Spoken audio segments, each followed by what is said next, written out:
नमस्कार साथियों, UGC net की एमसी सीरीज में आपका स्वागत है। हमने कल अपना जो हिंदी भाषा उद्भव और विकास यानी कि जो भाषा खंड और भाषा विज्ञान वाला जो सेक्शन है उसको हमने कल स्टार्ट कर दिया था और उसकी जो सीरीज है उसी की जो कक्षा है उसको हम आज कंटिन्यू करते हैं। और आज के सेशन का हमारा पहला प्रश्न है, हिंदी टंकन से अनभिज्ञ अधिकारी। हिंदी टंकन से अनभिज्ञ अधिकारी, रोमन स्क्रिप्ट। एक इसमें महत्वपूर्ण बात है वो है रोमन स्क्रिप्ट। ये जो भाषा खंड है तो इसमें आपको क्या एक्स्ट्रा कॉन्सेप्ट है वो होना पड़ेगा और साथ ही अपना जो एफर्ट है वो भी लगाना पड़ेगा, क्योंकि भाषा खंड है इसमें फैक्चुअल के साथ में जो एनालिसिस वाला चैप्टर है वो दोनों चलते हैं। और ये जो प्रश्न है इतने शानदार पीवाईक्यू कि आप भी देखेंगे आने वाले समय में वो आपको मिलते भी रहेंगे। हिंदी टंकन से अनभिज्ञ अधिकारी, हिंदी टंकन से अनभिज्ञ अधिकारी रोमन स्क्रिप्ट का उपयोग करते हुए किस कीवर्ड की सहायता से लिखने में आसानी से टंकन का सही उपयोग है वो आसानी से टंकन का सही उपयोग कर सकता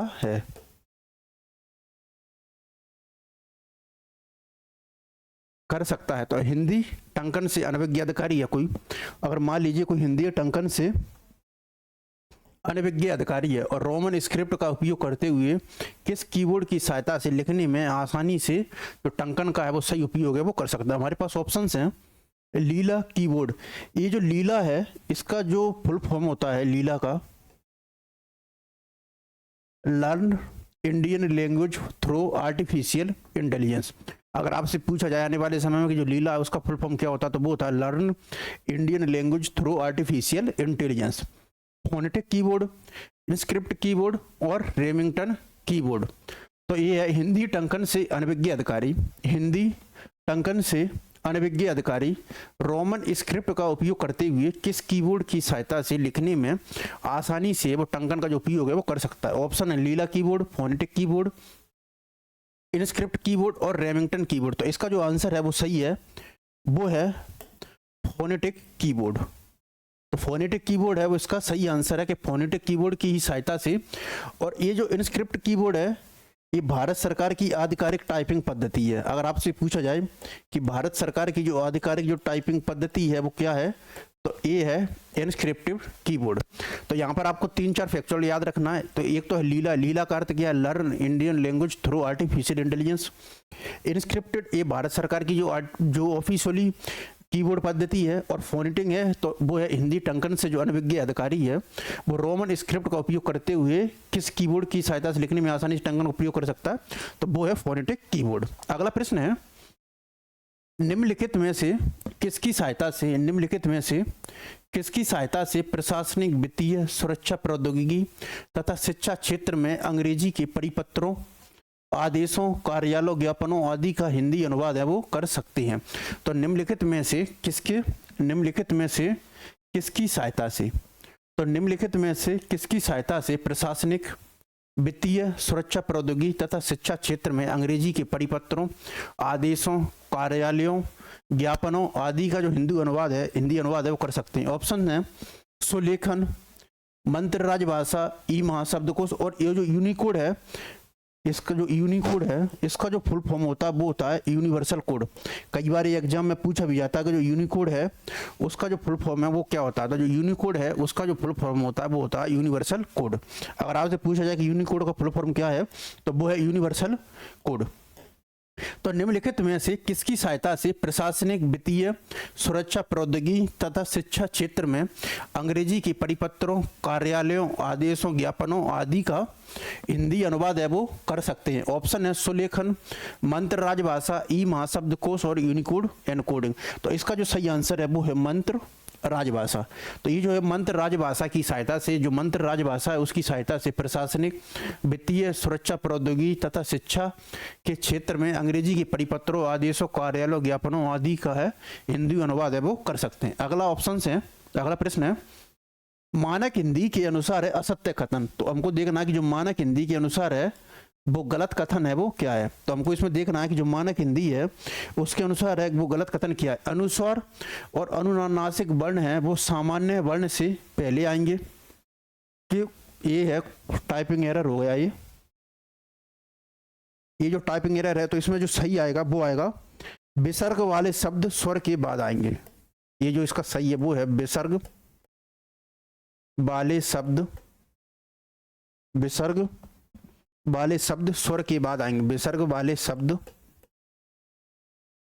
स्वर के बाद आएंगे।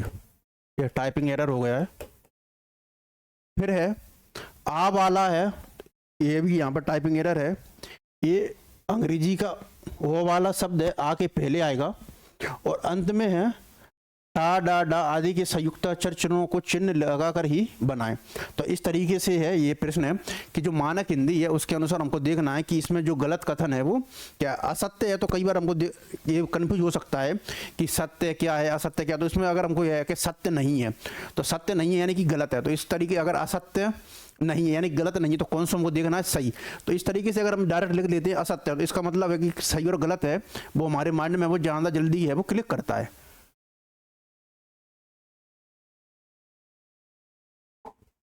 तो इसमें है मानक हिंदी के अनुसार वो गलत कथन है वो देखना है हमको। अनुस्वार और अनुनासिक वर्ण है वो सामान्य वर्ण है से पहले आएंगे। अगर हम इसको अगर लिख के देखते लेते हैं कि अनुस्वार और जो अनुनासिक वर्ण है वो सामान्य वर्ण से पहले आएंगे तो जाहिर सी बात है जैसे कि अगर मैं अंकित लिखूं तो ये अनुस्वार और अनुनासिक जो वर्ण है वो सामान्य वर्ण है उससे ये पहले आ रहे हैं। तो हमको देखना है कि इसमें जो कथन है वो गलत कौन सा है। तो ये जो ऑप्शन है वो बिल्कुल सही है। विसर्ग वाले शब्द हैं वो स्वर के बाद आएंगे। अब हमको देखना है कि जो इसमें जो विसर्ग वाले जो शब्द हैं वो स्वर के हैं वो बाद हैं वो आ रहे हैं। तो विसर्ग वाले जो शब्द हैं वो स्वर के हैं वो बाद आ रहे हैं। जैसे कि का है वो एक विसर्ग है तो जाहिर सी बात है कि वो स्वर है ना ई है उसके बाद आ रहा है। तो विसर्ग वाले शब्द स्वर के बाद आ रहे हैं तो ए ऑप्शन भी हमारा क्या है सही है। टा डा डा आदि के जो संयुक्ताक्षर के चिन्ह को है वो है संयुक्ताक्षर को चिन्ह लगाकर ही बना जाए। संयुक्ताक्षर को हल चिन्ह, इसमें एक टाइपिंग एरर और हो गया है वो है हल चिन्ह कि हल चिन्ह लेकर ही बनाए जाएं। तो जाहिर सी बात है ए ऑप्शन भी हमारा है क्या है सही है क्योंकि इसके वो संयुक्ताक्षर है वो हमें वो हल चिन्ह लेकर ही बनाते हैं। आ वाला ओ वाला जो शब्द है वो ओ के पहले आएगा। ए ऑप्शन बिल्कुल गलत है कि जैसे कि हॉस्पिटल। तो इसमें जो ओ वाला जो शब्द है वो आ के पहले है वो नहीं आ रहा बल्कि किसके बाद में आ रहा है वो किसके आ रहा है बाद में आ रहा है। तो आ है वो पहले आ रहा है और जो ओ है वो बाद में आ रहा है। तो इस तरीके से भी कई बार है जो आपसे इतना डीप जो व्याकरणिक और जो मानक हिंदी वाला जो प्रश्न है वो आपसे भी ये वो पूछा जाता है। और ये जो प्रश्न एमपी असिस्टेंट प्रोफेसर 2024 है उसमें आया हुआ भी है कि मानक हिंदी के अनुसार हमको गलत कथन है। तो अनुनासिक और अनुस्वार और अनुनासिक वर्ण है वो सामान्य वर्ण से पहले आएंगे। हमको उसको लिख के भी देख लिया तो बिल्कुल सही है। विसर्ग वाले शब्द स्वर के बाद आएंगे ये सही है। ओ वाला शब्द है उसके पहले नहीं आएगा बल्कि ये किसके बाद आएगा ये आएगा बाद में। और इनकी वो सामान्यता जो हल चिन्ह है वो लगाकर ही वो है बनाए जाती हैं। अगला प्रश्न है तो इस तरीके से जो सी आंसर है वो हमारा सही है क्योंकि ये गलत है। अगला प्रश्न है कंप्यूटर पर हिंदी में कार्य करने के लिए प्रयुक्त की जाने वाला कीबोर्ड विकल्प है वो कौन सा नहीं है। तो कंप्यूटर में हम जो है कई प्रकार के जो कीबोर्ड जो टाइपिंग पद्धति के लिए जो कीबोर्ड का जो विकल्प है वो करते हैं। तो अब इसको हमको देखना है कि कौन सा विकल्प है वो सही नहीं है। रेमिंगटन है, एनस्क्रिप्टेड है, फोनेटिक है और यूनिकोड है, कंप्लाइंट है। तो कंप्यूटर पर हिंदी में कार्य करने के लिए प्रयुक्त किया जाने वाला कीबोर्ड विकल्प नहीं है। तो कंप्यूटर पर हिंदी में कार्य करने के लिए प्रयोग किया जाने वाला कीबोर्ड विकल्प नहीं है। ऑप्शन है हमारे पास रेमिंगटन, एनस्क्रिप्ट, फोनेटिक और यूनिकोड कंप्लाइंट। तो ये जो तीनों के तीनों जो हैं रेमिंगटन, एनस्क्रिप्ट और फोनेटिक इन तीनों का प्रयोग है वो हम हिंदी में कीबोर्ड जो विकल्प टाइपिंग पद्धति है उसके लिए करते हैं। लेकिन जो यूनिकोड कंप्लाइंट है इसका प्रयोग हम इस शैली और इसके उपयोग के लिए नहीं करते हैं। तो जो डी आंसर है वो हमारा इस तरीके से वो है गलत हो जाता है। तो कंप्यूटर पर हिंदी में कार्य करने के लिए प्रयुक्त की जाने वाला कीबोर्ड विकल्प नहीं है तो वो है यूनिकोड कंप्लाइंट। और बाकी जो रेमिंगटन, एनस्क्रिप्ट और फोनेटिक ये तीनों के तीनों वो कीबोर्ड विकल्प है हमारे पास मौजूद है। वर्तमान में जो कौन सा वर्ण है वो हिंदी में प्रचलित है जो अपभ्रंश में नहीं था। बड़ा इंटरेस्टिंग प्रश्न है कि वर्तमान में ऐसा कौन सा जो वर्ण है वो हिंदी में प्रचलित है लेकिन जो अपभ्रंश है उसमें है ये प्रचलित नहीं था। ऑप्शन है डा, आ, ई और ऊ। तो हमको देखना है कि वर्तमान में कौन सा जो वर्ण है वो हिंदी में प्रचलित था और जो अपभ्रंश में नहीं था। आप लोग इसका जवाब दीजिए कि क्या इसका आंसर होगा कि वर्तमान में है वो कौन सा वर्ण है वो हिंदी में है वो प्रचलित है, जो अपभ्रंश में नहीं था। तो इसका सही आंसर होगा वो है डा, क्योंकि ये जो डा और जो डा है ये दोनों की दोनों हैं वो है हिंदी में प्रचलित नहीं थी, बल्कि ये किससे आए हैं, वो आए हैं अपभ्रंश से। ये दोनों की दोनों है वो अपभ्रंश है, उसमें है वो नहीं मिलते। ये क्या है, मिश्र में मिलती हैं हिंदी में, और इन दोनों को ही उत्क्षिप्त व्यंजन है उसकी भी संज्ञा है वो दी जाती है। अगर आपसे पूछा जाए उत्क्षिप्त व्यंजन क्या है तो वो डा और डा है वो हमारे हैं वो क्या है, उत्क्षिप्त व्यंजन है। और जो डा और डा ये दोनों ही हमको क्या अपभ्रंश में नहीं मिलते, बल्कि ये हिंदी है उसमें हमको मिलना है वो प्रारंभ हो जाते हैं। तो इस तरीके से जो डा आंसर है वो हमारा सही, और दोनों की दोनों वो उत्क्षिप्त व्यंजन है वो कहलाती है। वर्तमान हिंदी में जो अंग्रेजी से गृहीत स्वर्ण है का, जा, ओ और ओ, तो वर्तमान में जो हिंदी से वर्तमान में जो अंग्रेजी से हमने जो शब्द या जो वर्ण है वो ग्रहण, जो ध्वनि ग्रहण की है वो कौन सी है, का तो नहीं है, ये भी नहीं है। अब इन दोनों में आपको कंफ्यूज हो सकता है कि इनमें से कौन सी जो ध्वनि है वो, तो जाहिर सी बात है कि ये वाली ध्वनि तो नहीं है। तो जो ओ वाली जो ध्वनि है जिसको हम सामान्यतः जैसे कि हॉस्पिटल लिखते हैं, तो ये जो दोनों जो ध्वनि है वो ओ वाली, ये हम किस में लिखते हैं, तो ये है वो अंग्रेजी से हमने वो क्या है उसको है वो ग्रहण है वो किया है। तो वर्तमान हिंदी में, तो वर्तमान हिंदी में अंग्रेजी से, वर्तमान हिंदी में अंग्रेजी से, वर्तमान हिंदी में अंग्रेजी से गृहीत स्वर्ण है वो कौन सा है, का, जा, ओ और ओ, तो वो है हॉस्पिटल, जिसमें कई प्रकार के प्रयोग भी हम करते हैं। उदाहरण के तौर पर मानक हिंदी के अनुसार है वो पंचमाक्षर है, उसका जो सही प्रयोग है वो क्या है। तो जो मानक हिंदी है उसके अनुसार है जो पंचमाक्षर है वो उसका सही प्रयोग क्या है। और पंचमाक्षर को ही हम क्या है वो अनुनासिक है वो भी बोलते हैं। अगर आपसे पूछा जाए कि अनुनासिक क्या होते हैं, तो जो पंचमाक्षर होते हैं वो ही हमारे क्या होते हैं, अनुनासिक। तो मानक हिंदी के अनुसार है वो पंचमाक्षर है, मानक हिंदी के अनुसार है वो पंचमाक्षर है का सही प्रयोग क्या है। ऑप्शन है कंजूस, कंठ, ठंडा और गडगा। तो हमको देखना है कि जो मानक हिंदी के अनुसार है वो पंचमाक्षर है उसका है वो सही प्रयोग है वो क्या। तो मानक हिंदी के अनुसार है वो पंचमाक्षर है उसका वो सही प्रयोग है वो क्या होगा। ऑप्शन है कंजूस, कंठ, ठंडा और गडगा। तो ये हमको है वो देखना है कि मानक हिंदी के अनुसार है वो इसका जो पंचमाक्षर का जो सही प्रयोग है वो क्या होगा। तो इसमें हमको एक चीज नजर आएगी कि ये ऑप्शन है वो टाइपिंग की वजह से एक या दो ऑप्शन है वो हमारे सही हो रहे हैं। वैसे क्या कि इसका जो सही आंसर होगा वो होगा ठंडा। और पेपर में जो कंजूस जिस तरीके से लिखा आया है उस वो लिखा आया है इस तरीके से। अगर कंजूस अगर ऐसे लिखा जाएगा तो ये भी क्या हमारा सही होगा, ठंडा भी हमारा क्या है वो सही है। क्योंकि जो पंचमाक्षर है वो हम सामान्यता के अनुनासिक का जो प्रयोग करके है वो बनाते हैं। तो मानक हिंदी के अनुसार वो पंचमाक्षर का जो प्रयोग है वो सही क्या होगा, अनुनासिक वाला, ठंडा और कंजूस। अगला प्रश्न है भारतीय अंकों का अंतर्राष्ट्रीय रूप किस अनुच्छेद संविधान में किस भाग में है। तो जाहिर सी बात है कि जो भारतीय संविधान का जो भाग 17 है वो राजभाषा से संबंधित प्रावधान है। तो जो संविधान का जो भाग 17 है, संविधान का एक जो भाग 17 है उसमें राजभाषा से संबंधित वो क्या है, प्रावधान है। और इसमें जो अनुच्छेद 343 से 351 तक, अनुच्छेद 343 से लेकर 351 तक में राजभाषा से संबंधित जो प्रावधान है वो दिए गए। और अनुच्छेद 343 उसमें उल्लेखित है कि संघ की जो राजभाषा है, जो संघ की जो राजभाषा है वो हिंदी होगी, लिपि देवनागरी होगी और अंकों का जो अंतर्राष्ट्रीय स्वरूप है वो मान्य किया जाएगा। तो भारतीय अंकों का अंतर्राष्ट्रीय रूप है वो किस अनुच्छेद में है। तो संविधान का जो अनुच्छेद 343(1) है, भारतीय संविधान का जो अनुच्छेद 343(1) है उसमें बोला है कि संघ की जो राजभाषा है, संघ की राजभाषा है वो क्या होगी, हिंदी, लिपि, देवनागरी। ये 3 बातें हैं वो उसमें मेंशन है वो की गई हैं। और अंकों का है वो अंतर्राष्ट्रीय रूप है वो मान्य किया जाए, अंकों का जो अंतर्राष्ट्रीय रूप है वो मान्य होगा।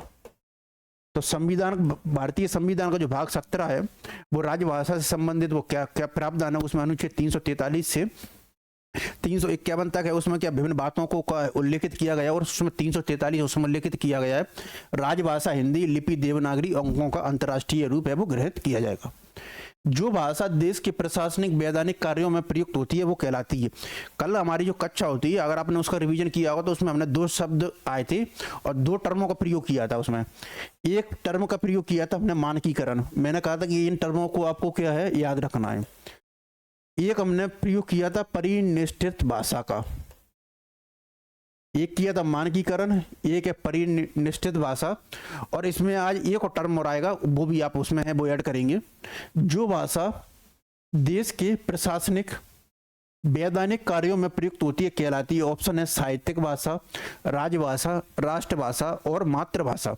तो जो भाषा देश के प्रशासनिक और वैधानिक कार्यों में प्रयुक्त होती कहलाती है साहित्यिक भाषा, राजभाषा, राष्ट्रभाषा और मातृभाषा। तो इसका सही आंसर है वो है राजभाषा, और भारत की राजभाषा वो क्या है हिंदी। तो जो भाषा देश की प्रशासनिक और वैधानिक कार्यों में प्रयुक्त होती है हम उसको बोलते हैं राजभाषा। अगला प्रश्न है वह भाषा जो देश की भावात्मक एकता में सहायक होती है कहलाती है। यहीं पर हमने मानकीकरण देखा था, परिनिष्ठित भाषा देखा था, राजभाषा देखा था। अब हम यहाँ पर एक और टर्म जुड़ेगा उससे भी आप अवगत होंगे। यहाँ पर वह भाषा जो देश की भावात्मक एकता में सहायक होती है कहलाती है। तो जो संपर्क भाषा होती है जो विभिन्न भाषाई लोगों के बीच या लोगों के संपर्क के काम में आती है तो वो संपर्क भाषा होती है। इसकी चर्चा हमने कल की भी थी कि वो संपर्क भाषा वो क्या होती है, जो 2 विभिन्न लोगों या भाषाई माध्यमों के बीच में संपर्क का कार्य करती है उसको हम संपर्क भाषा कहते हैं। एक भाषा जो व्याकरणिक रूप से और साहित्यिक रूप से और मानकीकरण की दृष्टि से जो परिनिष्ठित हो जाती है और उसका विभिन्न प्रकार के सरकारी कार्यों वगैरह उसमें उपयोग करने लगते हैं तो उसको हम परिनिष्ठित भाषा है वो सामान्यतः बोलते हैं। माध्यम भाषा होती है वो माध्यम भाषा का अर्थ होता है कि जैसे हम विश्वविद्यालय या स्कूलों में प्रयोग करते हैं और वो माध्यम भाषा का एक माध्यम बनते हैं स्कूली शिक्षा वगैरह में कॉलेजों में, तो उसको माध्यम भाषा बोलते हैं। लेकिन जो राष्ट्रभाषा होती है उसके साथ में है वो व्यक्ति का वो भावात्मक एकता जोड़ा होता है। और यही कारण है कि जो राष्ट्रभाषा को लेकर है कि जो विभिन्न प्रकार के जो हैं पश्चिम में है वो भाषाई आधार पर ही है जो राज्यों का जो निर्माण है वो हुआ है। उदाहरण के तौर पर फ्रांस का निर्माण हुआ तो फ्रांसीसी भाषा, जर्मनी है तो जर्मन भाषा, स्पेनिश है तो स्पेनिश भाषा। तो राष्ट्रभाषा का वो इतना महत्व होता है और भाषा वो किसी भी राज्य के जो सृजन वगैरह है। और बांग्लादेश का भी यहाँ तक कि जो पाकिस्तान था जिसे हम पूर्वी पाकिस्तान बोलते हैं उसका भी विभाजन यही इसी कारण हुआ था कि जो बांग्ला भाषी थे उनका क्या उत्पीड़न किया जाता तो उन्होंने एक अलग ही देश बना लिया वो था बांग्लादेश। तो इस तरीके से जो वह भाषा जो देश की भावात्मक एकता में सहायक होती है उसको हम बोलते हैं राष्ट्रभाषा, और इससे जो देश की जो अधिकांश जनसंख्या वो बोलती है और इसके साथ में जो व्यक्ति है वो मात्रात्मक और भावात्मक रूप से वो जुड़ा हुआ है वो महसूस करता है। तो वह भाषा जो देश की भावात्मक एकता में सहायक होती है वो है राष्ट्रभाषा। तो इन टर्मों को है जितने भी टर्म आ रहा है आपको मानकीकरण, परिनिष्ठित भाषा, साहित्यिक भाषा, राजभाषा, संपर्क भाषा, माध्यम भाषा, इनको आप एक डायरी है उसमें नोट करते जाएं क्योंकि इसमें बड़ा ही महीनों जो सूक्ष्म अंतर है वो होता है। प्रथम राजभाषा आयोग की जो स्थापना है वो कब हुई थी? बड़ा इंटरेस्टिंग प्रश्न है कि जो प्रथम राजभाषा आयोग है उसकी जो स्थापना है वो कब हुई थी। ऑप्शन से हमारे अब आप देखिए कि एग्जामिनर है वो क्या होता है। तो जाहिर सी बात है अगर हमको देखेंगे तो संविधान के अनुच्छेदों में ये है कि 5 वर्षों के बाद है वो राष्ट्रपति है वो राजभाषा आयोग है उसका गठन करेंगे। तो उस तरीके से हम अजम्पशन लगा सकते हैं कि इसका आंसर है वो 1955 होगा। लेकिन 1955 में भी उसने 2 ऑप्शन दे दिए हैं। तो यहाँ पर आपको वो है एग्जैक्ट डेट याद होना पड़ेगा और फैक्चुअल डाटा इसमें कोई कुछ भी नहीं कर सकता कि प्रथम राजभाषा आयोग है उसकी स्थापना कब हुई थी। तो वो स्थापना हुई थी 7 जून 1955 और इस डेट को आप याद रख लेंगे क्योंकि कई बार है वो सन के साथ में वो डेट भी आ जाती है। तो प्रथम राजभाषा आयोग है उसकी स्थापना है वो है 7 जून 1965। इस डेट को आप याद रखेंगे। अगला प्रश्न है संविधान राजभाषा समिति का गठन है वो कब किया गया था? संविधान के प्रावधान, संविधान के अनुच्छेदों में प्रावधान है कि राष्ट्रपति द्वारा एक राजभाषा आयोग है उसका गठन किया जाएगा। तो 7 जून 1955 को क्या प्रथम राजभाषा आयोग का गठन है वो कर दिया गया था। ये जो राजभाषा आयोग है इसके द्वारा विभिन्न प्रकार की जो सिफारिशें हैं वो दी गई थी। तो प्रथम जो राजभाषा आयोग है, प्रथम जो राजभाषा आयोग है जिसकी स्थापना कब है 7 जून 1955। तो इसके द्वारा है वो कई प्रकार की जो सिफारिशें हैं वो दी गई हैं। इन सिफारिशों की जो समीक्षा करने के लिए ये संविधान नहीं है, ये है संसदीय राजभाषा समिति। ये टाइपिंग एरर है तो इसको हम कर लेंगे संसदीय राजभाषा समिति। तो संसदीय राजभाषा समिति है का जो गठन है वो कब किया गया था? तो ये जो प्रथम राजभाषा आयोग का जब गठन किया गया था 7 जून 1955 को, तो इसके द्वारा कई प्रकार की जो सिफारिशें हैं वो दी गई थी। तो इन्हीं सिफारिशों का अवलोकन करने के लिए संसद के द्वारा है 1959 में है गोविंद बल्लभ पंत के नेतृत्व में 1959 में जो संसदीय राजभाषा समिति है उसका गठन है वो किया जाता है। तो प्रथम राजभाषा आयोग है 7 जून 1955 को, तो उसके द्वारा विभिन्न प्रकार की जो सिफारिशें दी गई थी उनकी समीक्षा करने के लिए संसद द्वारा संसदीय राजभाषा समिति का गठन किया जाता गोविंद बल्लभ पंत के नेतृत्व में। अगला प्रश्न है 18वीं सदी के पूर्व ही उत्तर भारत की संपर्क भाषा है वो बन चुकी। तो संपर्क भाषा क्या होती है? जो विभिन्न भाषा लोगों के बीच है वो संपर्क के क्रम है उसे हम संपर्क भाषा कहते हैं। और भारत जैसे विविधताई देश है जहाँ इतनी भाषाएं होती हैं वहाँ पर जो संपर्क भाषा उसका काफी महत्व हो जाता है, क्योंकि जो संपर्क है वो दो लोगों के बीच में या दो व्यक्तियों के बीच में वो अभिव्यक्ति का वो माध्यम है वो बनता है। तो 18वीं सदी के पूर्व ही 18वीं सदी के पूर्व ही भारत की जो संपर्क भाषा है वो बन चुकी थी। ऑप्शन है खड़ी बोली हिंदी, अवधी, ब्रजभाषा और बुंदेली। आप यहां से अगर इसको अजम्पशन करेंगे जैसे कि अवधी, तो अवधी तो आपको पता ही होगा कि रामचरितमानस के बाद से जो अवधी भाषा है वो इतनी कभी भी व्यापक रूप से वो है हो नहीं पाई है। और अवधी में है जो सूफी प्रेमकन काव्य और रामचरितमानस के बाद इतना जो साहित्य वगैरह वो लिखा भी नहीं गया। एक बार को जो ब्रजभाषा है, ब्रजभाषा है जब भक्ति काल हो जाता है तो एक तो कृष्ण भक्ति काव्य धारा वहां पर ब्रजभाषा का काफी विकास होता है। और पूरा जो रीतिकाल है वो तो पूरा का पूरा वो किस में रचा गया है? ब्रजभाषा में। बुंदेली का तो कोई अर्थ है वो बनता ही नहीं है। यहां से आपको दो शब्दों में दो भाषाओं में कंफ्यूज हो सकता है, एक है खड़ी बोली हिंदी और ब्रजभाषा। क्योंकि भिखारी दास का एक कथन है कि ब्रजभाषा ही न जानो, ऐसे ऐसे बोलन की हैं तो जानियो।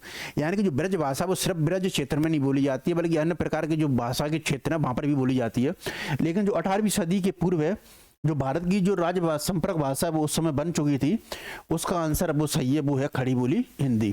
तो जो 18वीं सदी है उसके पूर्व जो भारत की जो संपर्क भाषा है वो बन चुकी थी, उसका आंसर है खड़ी बोली हिंदी। अगला प्रश्न है हिंदी भाषा के मानकीकरण के संदर्भ में असत्य यानी कि जो गलत कथन है वो हमको देखना है।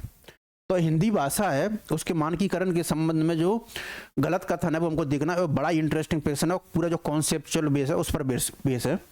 भारतेंदु हरिश्चंद्र ने खड़ी बोली को व्यावहारिक रूप प्रदान करने का प्रयास किया।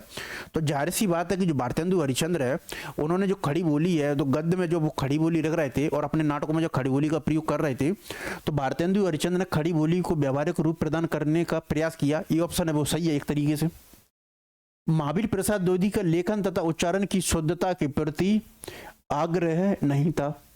हिंदी भाषा के मानकीकरण की दृष्टि से द्विवेदी युग का सर्वाधिक महत्वपूर्ण स्थान था। आप देखेंगे ये दोनों के दोनों स्टेटमेंट है वो एक दूसरे के विपरीत है। पहले हम डी ऑप्शन को देखते हैं। राजा शिव प्रसाद सितारे हिंद ने अरबी फारसी शब्दों को हिंदी भाषा से पूरक दिखाने के लिए का, खा, जा का वर्णों के नीचे वो नुक्ता लगाने की परंपरा आरंभ की थी। ये बिल्कुल सही है, क्योंकि जो राजा शिव प्रसाद सितारे हिंद है वो उर्दू परिनिष्ठ जो हिंदी है उसके वो समर्थक थे और इसी कारण उन्होंने जो का, खा, गा, जा, पा की चश्मियों के नीचे वो नुक्ता लगाने की परंपरा वो आरंभ की थी। तो जो ए और जो डी है वो हमारा ऑप्शन है वो सही है और मानकीकरण की दृष्टि से सही है। लेकिन महावीर प्रसाद द्विवेदी का लेखन तथा उच्चारण की शुद्धता के प्रति आग्रह नहीं था, ये ऑप्शन है बिल्कुल गलत है। बल्कि क्योंकि उनका उच्चारण और भाषा के प्रति है वो बड़ा ही आग्रह था। और शुक्ल जी है वो अपने जो साहित्य इतिहास का ग्रंथ है उसमें उल्लेखित भी कहते हैं कि अगर द्विवेदी जी उठ खड़े नहीं होते तो भाषा और उसका जो जिस तरीके से अप्रमाणिक रूप में वो चल रहा था वो उसी तरीके से चलती रही थी। लेकिन द्विवेदी जी ने उन सभी को एक बोझ पर लाके और सरस्वती पत्रिका के माध्यम से जो भाषा और उच्चारण की दृष्टि से मानकीकरण की दृष्टि से उनका जो सर्वोपरि योगदान है वो महत्वपूर्ण था। तो इस तरीके से जो बी ऑप्शन है वो हमारा गलत है और बी ऑप्शन है वो हमारा सही हो जाता है। अगला प्रश्न है सर्वप्रथम नागरी टाइप जो फाउंड्री की जो स्थापना है वो कहां पर हुई थी? तो जो सर्वप्रथम जो नागरी टाइप जो फाउंड्री की जो स्थापना है वो कहां पर हुई थी? ये बड़ा इंटरेस्टिंग प्रश्न है कि सर्वप्रथम जो नागरी टाइप फाउंड्री की स्थापना कहां पर हुई थी? ऑप्शन है मुंबई, कलकत्ता, श्रीरामपुर और दिल्ली।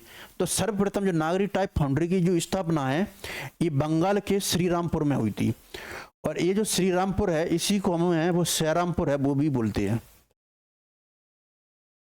और ये जो नागरी टाइप फाउंड्री है ये 1800 का जो पहला जो दशक है उसमें ये जो फाउंड्री है उसकी स्थापना हो जाती है और धीरे धीरे ये इसका जो लोकप्रियता वो नागरी टाइप फाउंड्री की है वो काफ़ी बढ़ जाती है।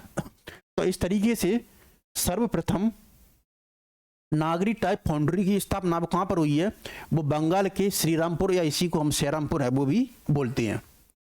किस की बोली को जब व्याकरण से परिष्कृत किया जाता है तो वह बन जाती है। कोई बोली है अगर वो व्याकरण से अगर परिष्कृत कर दिया जाता है तो उसको बोला जाता है। अगर कोई बोली है अगर वो व्याकरण से अगर परिष्कृत हो जाती है तो उसको बोला जाता है। संपर्क भाषा तो हो ही नहीं सकती है, तो संपर्क भाषा का तो अर्थ आप जानते हैं जो विभिन्न भाषा का संपर्क है उसके काम में आए। माध्यम भाषा भी नहीं होगी, राष्ट्रभाषा से इसका कोई अर्थ नहीं है, तो इसका जो अर्थ होगा वो है परिनिष्ठित भाषा। तो ये जो परिनिष्ठित भाषा वो तभी बनती है जब व्याकरण है उससे है वो परिष्कृत है वो किया जाता है। तो किसी बोली को जब व्याकरण से परिष्कृत किया जाता है तो वो क्या कहलाती है, तो वो बन जाती है परिनिष्ठित भाषा। भारत की जो प्राचीन लिपि है वो कौन सी है। अब हमको देखना है कि जो भारत की जो प्राचीन लिपि है वो कौन सी है। भारत की प्राचीन लिपि कौन सी, उदाहरण है ब्राह्मी, खरोष्टी, असमी और सुमेरी। तो भारत की जो प्राचीन लिपि है उसकी चर्चा है वो करनी है। आप लोग इसका आंसर दीजिए, भारत की जो प्राचीन लिपि है वो कौन सी है। तो भारत की जो प्राचीन जो लिपि है सबसे वो है ब्राह्मी लिपि, और एक समय पर ये सबसे जो प्रमाणिक और जो मानकीकरण जो लिपि है वो मानी जाती थी ब्राह्मी लिपि। तो भारत की सबसे प्राचीन लिपि है वो है ब्राह्मी। निम्नलिखित में से असत्य कथन यानी कि जो गलत कथन है उसकी चर्चा है वो करनी है। भाषा का संबंध है वो श्रवण इंद्रियों से रहता है। भाषा का संबंध है वो श्रवण इंद्रियों से रहता है। ये ऑप्शन है बिल्कुल सही है, क्योंकि भाषा का जो संबंध है वो श्रवण की जो इंद्रियां हैं उनसे रहता है। भाषा उच्चारित ध्वनियों के माध्यम से भावों और विचारों को व्यक्त करती है। ये ऑप्शन भी बिल्कुल करेक्ट है कि भाषा है वो उच्चारित ध्वनियों के माध्यम से भावों और विचारों को है वो व्यक्त करती है। ये ऑप्शन भी बिल्कुल सही है। भाषा में उच्चारित ध्वनि है वो संकेत है वो रहते हैं। ये ऑप्शन भी बिल्कुल सही है। तो ये तीनों के तीनों जो ऑप्शन है वो भाषा के संदर्भ में वो सही है कि भाषा का संबंध है वो श्रवण इंद्रियों से होता है। तो बिल्कुल ऑप्शन ये सही है कि भाषा का जो संबंध है वो किससे होता है, श्रवण इंद्रियों से। भाषा है वो उच्चारण ध्वनियों के माध्यम से भावों और विचारों को व्यक्त करती है। बिल्कुल भाषा वो अभिव्यक्ति का माध्यम, सही ऑप्शन है। भाषा में उच्चारित ध्वनि है वो संकेत रहते हैं, सही है। भाषा है वो स्थान और समय की सीमाओं से है वो मुक्त नहीं रहती है। ये ऑप्शन है बिल्कुल गलत है। भाषा है वो कभी भी स्थान है और समय की सीमाओं से वो मुक्त नहीं रहेगी। उसका जो अनिवार्यता जो प्रभाव है वो भाषा पर है वो पड़ेगा। तो भाषा है वो कभी भी जो स्थान और समय की जो सीमा है उससे मुक्त है वो रह ही नहीं सकती है, और उसका जो अनिवार्यता प्रभाव है वो भाषा पर है वो पड़ेगा। तो इस तरीके से जो ये आंसर है वो हमारा गलत हो जाता है, और ये आंसर गलत है इसलिए कि हमको गलत आंसर छाड़ना था। तो ये सही है कि भाषा वो स्थान और समय की जो सीमाओं से वो मुक्त नहीं रहती है। उपरोक्त डॉक्टर राधा कृष्ण के सभापतित्व में एक सभा लिपि सेवा की उद्देश्य से कब हुई थी। तो भारत के जो उपराष्ट्रपति थे डॉक्टर सर्वपल्ली राधा कृष्ण के सभापतित्व में जब नागरी लिपि में सुधार के लिए कई प्रकार की जो समितियां बनाई जा रही थी, तो डॉक्टर राधा कृष्ण के सभापतित्व में एक लिपि सुधार समिति के उद्देश्य से बनी थी, और उसका जो स्थापना वर्ष वो देखना है 1950, 1942, 55 और 47। एक काफी फैक्चुअल जो डाटाबेस है और आया हुआ प्रश्न है एमबी असिस्टेंट प्रोफेसर 2024 में। उपयुक्त डॉक्टर राधा कृष्ण के सभापतित्व में एक सभा लिपि सुधार के उद्देश्य से कब हुई थी। सन 1950, सन 1942, सन 1955 और सन 1947। तो इसका जो आंसर होगा फैक्चुअल डाटाबेस है, इसका जो आंसर है वो है 1955। तो उपरोक्त डॉक्टर राधा कृष्ण के सभापति में जो सभा समिति बनी थी वो बनी थी 1955 में। अगला प्रश्न है प्रसिद्ध जो लोक गाथा है आला। अब आपको देखना कि जो आला है वो किसके मूल खंड के अंतर्गत है, वो है परमाल रासो के, और परमाल रासो को जो रचयिता है वो कौन है, जगनिक। तो आला है वो एक तरीके से जो मूल है या स्वतंत्र है वो रचना नहीं है, बल्कि वो परमाल रासो है उसी की जो एक खंड है उसके अंतर्गत है वो शामिल। तो सबसे पहले आपको ये पता होना चाहिए कि जगनिक की रचना परमाल रासो, और परमाल रासो का एक खंड वो है आला, और ये आला है अपनी जो है वो मौखिक परंपरा है उसी के लिए काफी जाना जाता है। तो प्रसिद्ध लोक गाथा आला है वो बुंदेली की किस उपबोली है उसमें है वो लिखी गई। तो प्रसिद्ध जो लोक गाथा है आला है वो बुंदेली की है कि किस बोली है उसमें है वो लिखी गई थी। ऑप्शन है बनाफरी, अहीरवाटी, बघेलखंडी और मालवा। तो प्रसिद्ध जो लोक गाथा है आला बुंदेली की किस बोली में लिखी गई थी? वो बुंदेली की जो बनाफरी शैली है, जो बनाफरी भाषा है उसमें है वो आला है वो लिखा गया था। अगला प्रश्न है 1845 में प्रकाशित जो बनारस अखबार के जो संपादक हैं वो कौन थे? तो 1845 में जो बनारस अखबार है उसको प्रकाशित हुआ था, उसके जो संपादक हैं वो कौन थे? तो 1845 में प्रकाशित बनारस अखबार के संपादक हैं वो कौन थे? ऑप्शन है हमारे पास राजा शिव प्रसाद, तारा मोहन मित्र, मुंशी सदा सुखलाल और मथुरा दास। तो 1845 में प्रकाशित जो बनारस के जो अखबार के जो संपादक है वो कौन थे? ऑप्शन है हमारे पास राजा शिव प्रसाद, तारा मोहन मित्र, मुंशी सदा सुखलाल और मथुरा दास। तो जो बनारस अखबार के जो संपादक थे 1845 में, तो वो थे राजा शिव प्रसाद। प्रसिद्ध ग्रंथ बज्जालग है वो किससे संबंधित है? बज्जालग जो ग्रंथ के जो रचयिता है वो हैं जय वल्लभ। तो बज्जालग जो ग्रंथ है वो किसने लिखा है? वो लिखा है जय वल्लभ ने। तो बज्जालग जो ग्रंथ है वो किसने लिखा है? जय वल्लभ ने। और किससे संबंधित है? शौरसेनी, पैसाची, महाराष्ट्री और अर्धमागधी। तो जो प्रसिद्ध ग्रंथ है बज्जालग, इसके रचयिता है जय वल्लभ। वो कौन सी भाषा है उसमें लिखित है, किससे संबंधित है? शौरसेनी, पैसाची, महाराष्ट्री और अर्धमागधी। तो ये जो बज्जालग है वो किस में लिखा गया है? वो है महाराष्ट्री में। और ये जो महाराष्ट्री है उस समय की जो सबसे परिनिष्ठित और जो मानकीकृत भाषा है उसमें शामिल है वो होती थी। अगर आपसे पूछा जाए कि उस समय की जो भाषा है मध्यकालीन आर्य भाषाओं में, तो उस समय की जो सबसे परिनिष्ठित जो मानकीकृत भाषा कौन सी थी? वो थी महाराष्ट्री प्राकृत का जो महाराष्ट्री जो स्वरूप है जो कि पश्चिम क्षेत्र में प्रचलित थी उसी में। और ये जय वल्लभ का जो बज्जालग है उसी में लिखा गया है। सबल सिंह है वो किस बोली की है? वो कवि है। हमको देखना है कि जो सबल सिंह है वो किस बोली की है? वो कवि है। तो हमारे पास ऑप्शंस हैं बुंदेली, बघेली, अवधी और मैथिली। तो जो सबल सिंह है वो किस बोली की है? वो कवि हैं। तो जो सबल सिंह है वो हमारी जो अवधी बोली है उसके हैं वो कवि हैं। तो जो सबल सिंह है वो किस बोली के कवि हैं? वो है अवधी बोली के। तो सबल सिंह है वो किस बोली के कवि हैं? अवधी बोली के। शाकाहारी है वो किसकी उपबोली है? बड़ा इंटरेस्टिंग और महत्वपूर्ण प्रश्न है और एमपी असिस्टेंट प्रोफेसर 2024 में आया हुआ है कि शाकाहारी है वो किसकी है? वो उपबोली है। ऑप्शन है अर्धमागधी, मागधी, शौरसेनी और विराचड़। तो जो शाकाहारी है वो किसकी है? वो उपबोली है। शाकाहारी है वो किसकी उपबोली? ऑप्शन है हमारे पास अर्धमागधी, मागधी, शौरसेनी और विराचड़। तो जो शाकाहारी है वो मागधी है, उसकी बोली है, और मागधी को ये वो शाकाहारी और शाकाहारी को मागधी है वो बोला जाता है। तो अगर आपसे पूछा जाए कि शाकाहारी है वो किसकी बोली है, तो वो है मागधी की। अगला प्रश्न है 17वीं सदी में मार्कंडे ने अपभ्रंश किए है वो कितने भेद हैं वो बताएं। तो जो 17वीं सदी है उसमें मार्कंडे ने अपभ्रंश है वो किसके भेद हैं, कितने भेद हैं वो बताएं। सामान्यतः जो मार्कंडे है जिन्हें अपभ्रंश किया है वो 3 भेद है, 3 वर्ग है उसमें विभाजित किया है। अगर आपसे पूछा जाए कि मार्कंडे ने अपभ्रंश के कितने भेद बताएं, तो वो सामान्यतः जो अपभ्रंश है उसके 3 वर्ग 3 भागों में विभाजित करते हैं, लेकिन वो कुल मिला के उपविभाग और विभेद करते हुए उनकी जो संख्या वो कितने तक पहुंचा देती हैं? 27 तक। तो इस तरीके से 17वीं शताब्दी में मार्कंडे ने अपभ्रंश के वो सामान्यतः 3 मुख्य वर्ग है उसमें बांटते हैं, लेकिन उसके विभिन्न प्रकार के उपभेद करते हुए वो उसको 27 करते हैं। तो 3 और 27 ये दो आप मार्कंडे के अपभ्रंश के संबंध में है वो याद रखेंगे।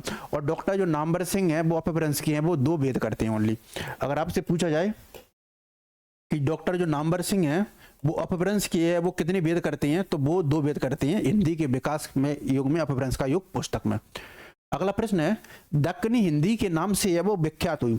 कल हमने एक प्रश्न था उस पर चर्चा की थी कि जो दक्कनी हिंदी है खड़ी बोली का जो रूप है वो जब गुजरात में पहुंच जाती है तो वो क्या बदल जाती है? आप इसका आंसर देंगे कि जो दक्कनी हिंदी है ये जब गुजरात में पहुंच जाती है तो इसका कौन सा रूप प्रचलित है? तो गुजरात में दक्कनी हिंदी का जो रूप प्रचलित है उसको हम बोलते हैं गुजरी। ये आप याद रखेंगे। तो उसको हम क्या बोलेंगे? गुजरी। उसी तरीके से दक्कनी हिंदी है उसके नाम से वो विख्यात है वो क्या है? ऑप्शन है हमारे पास उर्दू, दहलवी, आर्य भाषा और हिंदवी। तो जो दक्कनी हिंदी के जो नाम से विख्यात हुई है जो दक्कन वाले जो क्षेत्र में उसको हम बोलते हैं दहलवी। तो ये हिंदवी नहीं है, इसका आंसर वो क्या होगा? इसका आंसर वो होगा दहलवी। तो दक्कनी हिंदी के नाम से जो विख्यात हुई है वो है दहलवी और गुजरात में है गुजरी। अगला प्रश्न है महावीर प्रसाद द्विवेदी जी ने सरस्वती पत्रिका के जो संपादक हैं वो कब नियुक्त हुए? तो महावीर प्रसाद द्विवेदी जी का जो हिंदी साहित्य में और आगमन है वो एक तरीके से युगांतरकारी है, वो होता है। और भाषा और व्याकरण के क्षेत्र में एक रूपता और मानकता और परिनिष्ठित लाने में इनका बड़ा ही महत्वपूर्ण योगदान है। और यहाँ तक कि जो द्विवेदी युग है जिसका कालक्रम हम सामान्यतः 1900 से लेकर 1918-20 मानते हैं, वो महावीर प्रसाद द्विवेदी जी के ही नामकरण पर किया गया है। और महावीर प्रसाद द्विवेदी जी है वो सरस्वती पत्रिका के संपादन का कार्य है वो 1903 से लेके है वो 1920 तक है वो करती है। तो महावीर प्रसाद द्विवेदी जी हैं वो सरस्वती पत्रिका का जो शुभारंभ है वो आरंभ है संपादक है वो कब नियुक्त होते हैं? 1903 में। और 1920 तक है वो इस पद पर है वो नियुक्त होते हैं। तो महावीर प्रसाद द्विवेदी जी है वो सरस्वती पत्रिका के संपादक 1903 से लेकर है वो 1920 तक रहते हैं। अगला प्रश्न है 1873 ईस्वी में हिंदी नए चाल में नहीं डली, यह उक्त मत किसका है? आप कल एक प्रश्न आपने सॉल्व किया था कि हिंदी नए चाल में ढली, उक्त कथन वो किसका था? तो हिंदी नए चाल में ढली ये उक्त कथन था भारतेंदु हरिश्चंद्र में। और एक किस में प्रकाशित, किस में बोला गया था? काल चक्र में। तो कल आपने एक बात देखी थी कि भारतेंदु हरिश्चंद्र ने बोला था कि हिंदी है वो नए चाल में ढली 1873 में। और एक किस बात में बोली थी उन्होंने? काल चक्र जो जर्नल था, अब आपसे यही पूछा तो काल चक्र जर्नल में उन्होंने ये बात बोली थी।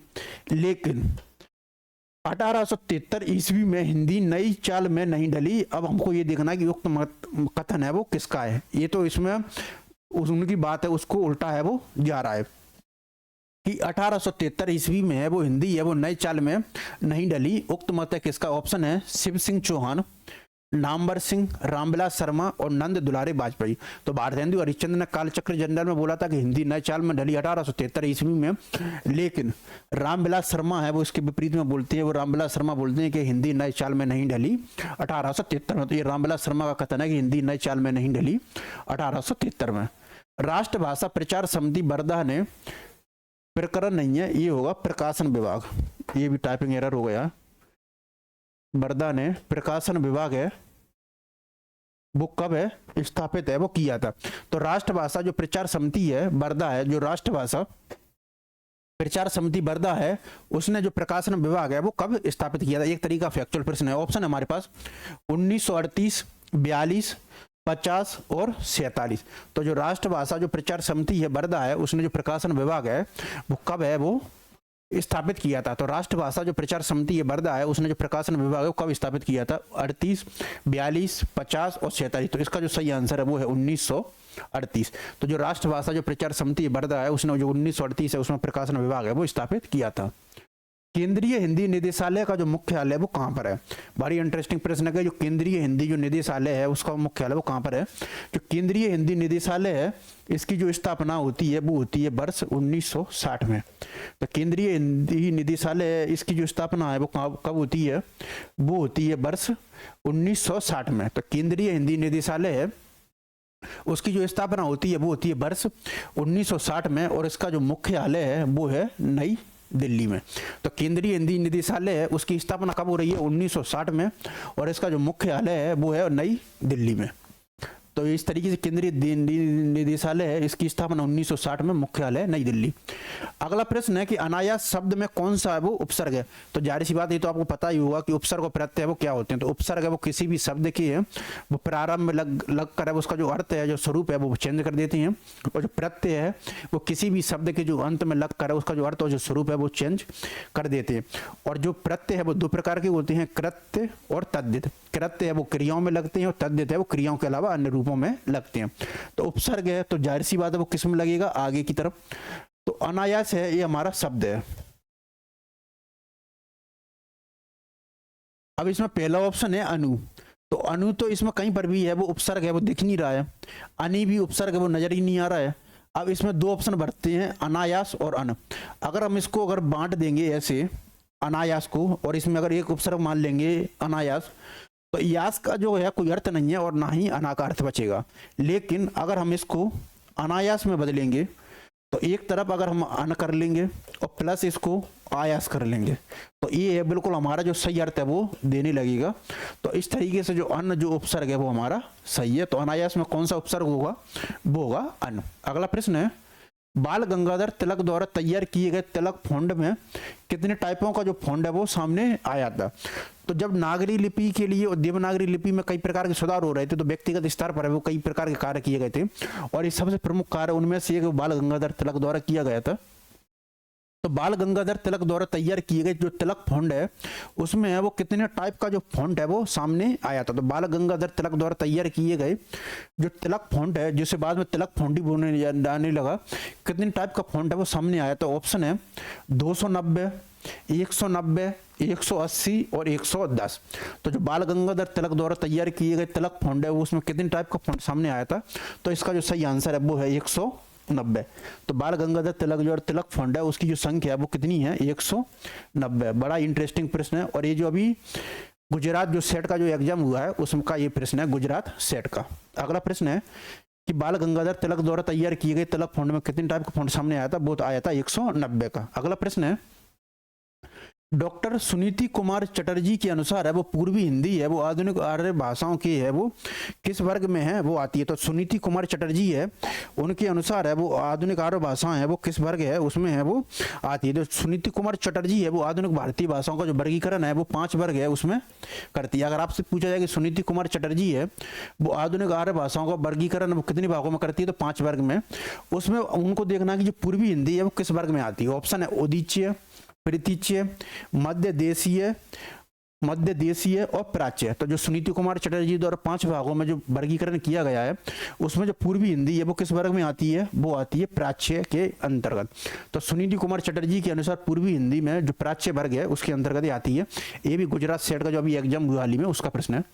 हिंदी उस भाषा का नाम रहा जो टूटी हिंदी उस भाषा का नाम रही जो टूटी फूटी चाल पर देवनागरी अक्षरों में लिखी जाती थी। ये कथन है उनमें से किस विद्वान का, कितना इंटरेस्टिंग जो कोटेशन है वो आया है कि हिंदी है उस भाषा का नाम रही, हिंदी है वो उस भाषा का नाम रही जो टूटी फूटी चाल पर देवनागरी अक्षरों में लिखी जाती थी। ये कथन है वो इनमें से वो किस विद्वान का। ऑप्शन है महावीर प्रसाद द्विवेदी, अयोध्या प्रसाद खत्री, बाल मुकुंद गुप्त और रामचंद्र शुक्ल। तो हिंदी उस भाषा का नाम रही जो टूटी फूटी चाल पर देवनागरी अक्षरों में लिखी जाती थी, ये कथन है वो है बाल मुकुंद गुप्त का। और बाल मुकुंद गुप्त है वो ये अपनी परिनिष्ठित खड़ी बोली और व्यंग्यात्मकता के लिए काफी प्रसिद्ध है, और इनका एक बड़ा ही व्यंग्यात्मक जो लेप है वो है शिव शंभू के चिट्ठे। और इसके अलावा ये भारत मित्र जो पत्रिका है उसकी भी संपादन का कार्य इन्होंने किया था।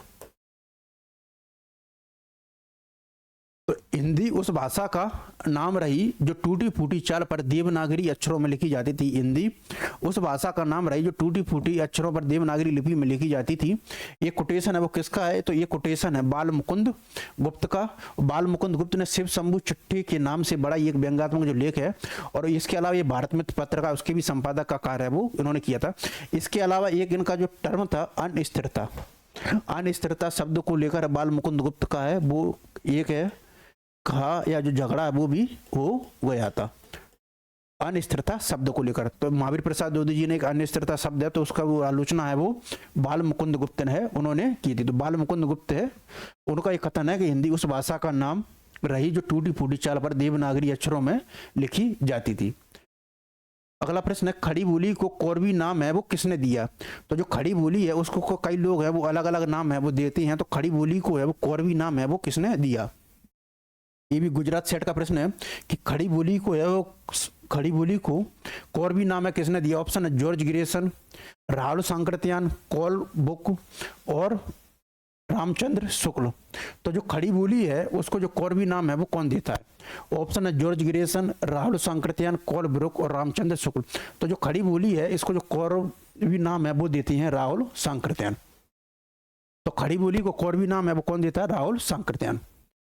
राजभाषा अधिनियम 1976 में कुल कितने नियम है। हमको देखना कि जो राजभाषा अधिनियम है 1976 है उसमें कुल कितने नियम है। यही इसके अलावा जो राजभाषा अधिनियम 1976 है इसी में ही जो हिंदी के आधार पर भाषा जो वर्ग है उनको 3 भागों में बांटा गया था, का, खा और गा। उसमें है का, खा और गा। का वर्ग में जो हिंदी भाषी क्षेत्र है, खा वर्ग में उनमें जो हिंदी थोड़ी बहुत उनको समझ में आती है और गांव में जिनको हिंदी है वो बिल्कुल भी समझ में नहीं आती। तो जो राजभाषा अधिनियम है 1976 है उसमें कुल कितने नियम थे। तो राजभाषा अधिनियम है जो 1976 है, उसमें जो कुल नियमों की संख्या है वो है 12। तो राजभाषा अधिनियम 1976 में कुल कितने नियम है? वो है 12। अश्वघोष के नाटकों में इनमें से किस भाषा के प्रयोग के साक्ष्य हैं? वो मिलते कितना इंपॉर्टेंट और इंटरेस्टिंग प्रश्न है, जो कि गुजरात सेट है उसका प्रश्न है कि अश्वघोष के जो नाटक हैं, अश्वघोष के जो नाटक हैं में इनमें से किस भाषा के प्रयोग के जो साक्ष्य हैं वो मिलते हैं? ऑप्शन है पेशाची, स्वरसेनी, अर्धमागधी और मागधी। तो अश्वघोष के जो नाटक हैं, अश्वघोष के जो नाटकों में इनमें से किस भाषा के प्रयोग के साक्ष्य मिलते हैं? पेशाची, स्वरसेनी, अर्धमागधी और मागधी। तो अश्वघोष के नाटकों में जो स्वरसेनी है उसके प्राचीनतम है वो साक्ष्य मिलते हैं। इसके अलावा जो अश्वघोष है उन्होंने ये स्वरसेनी का जो है वो सर्वप्रथम जो प्रयोग है अपने जो नाटक है उनमें किया था। ये बड़ा इंटरेस्टिंग प्रश्न है जो गुजरात सेट है उसमें आया हुआ है।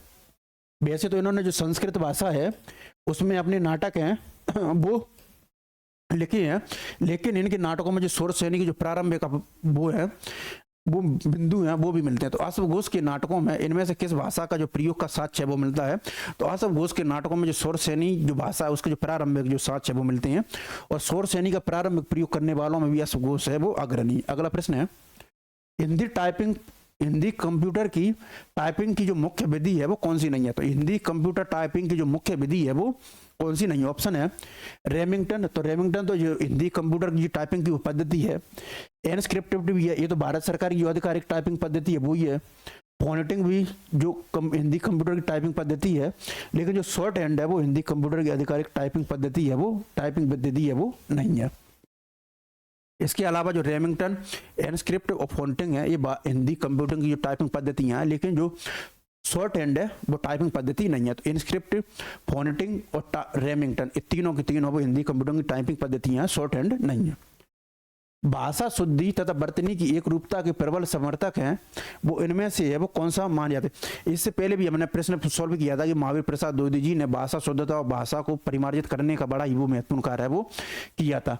और वो कार्य किसके माध्यम से किया था? वो कार्य किया था उन्होंने सरस्वती पत्रिका है उसके माध्यम से, और सरस्वती पत्रिका का संपादन उन्होंने 1903 से लेकर 1920 तक किया।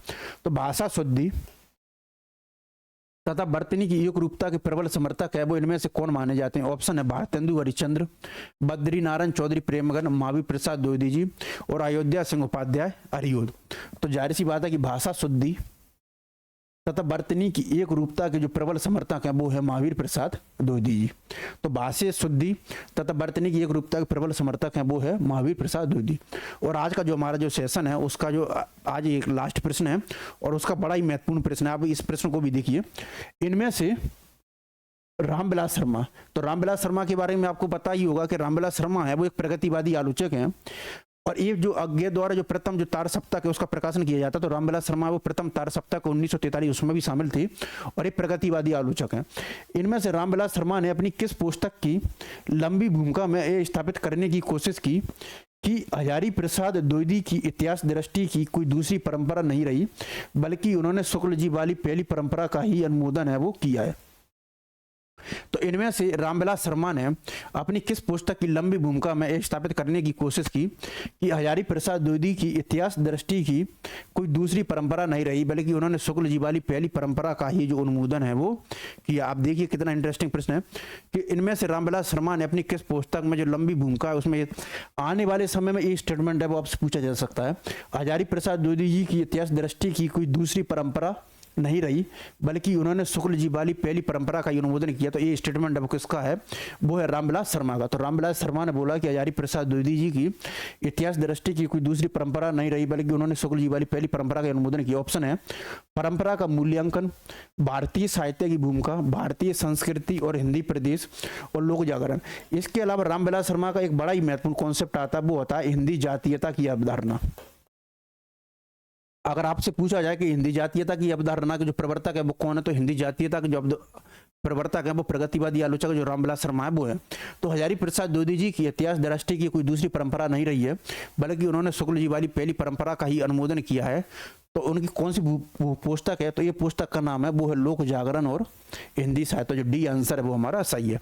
तो इनमें से रामविलास शर्मा ने बोला है कि हजारी प्रसाद द्विवेदी जी के इतिहास दृष्टि की कोई दूसरी परंपरा नहीं रही, बल्कि उन्होंने शुक्ल जी वाली पहली परंपरा का ही अनुमोदन है वो किया है। तो एक कथन रामविलास शर्मा का लोक जागरण हिंदी साहित्य से, और इन्होंने जो हिंदी जातीयता की अवधारणा है उसको भी प्रतिपादित है वो करते हैं।